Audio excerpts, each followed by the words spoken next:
Mini birthday అయితే వస్తుంది. So నేను ముందే ఫిక్స్ అయ్యాను అనమాట. తన ఎవ్రీ ఇయర్ బర్త్డేకి ఏదో ఒక గోల్డ్ ఆర్నమెంట్ అయితే కొనాలని. సో ఫస్ట్ ఇయర్ బర్త్డేకి చైన్ అయితే కొన్నాము.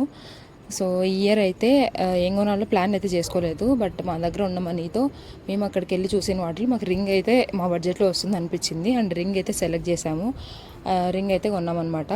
అండ్ దాని తర్వాత నేను చైన్ కూడా తీసుకెళ్ళాను. నాకు తెగిపోయింది, రిపేర్ చేస్తారేమో అని. బట్ వాళ్ళ దగ్గర తీసుకున్నవి మాత్రమే చేస్తారంటే నేను ఆ చైన్ వాళ్ళ దగ్గర తీసుకోలేదు.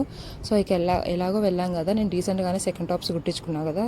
సో గోల్డ్ లేవని సాయి అది కూడా తీసుకోమన్నాడు, పనిలో పని అయిపోతుందని.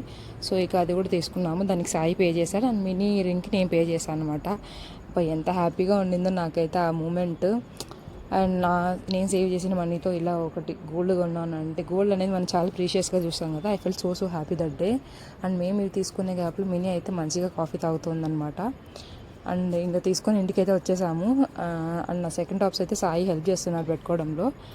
అండ్ ఇలా మా గోల్డ్ పర్చేస్ అయితే మినీ బర్త్డేకి కంప్లీట్ అయిందనమాట.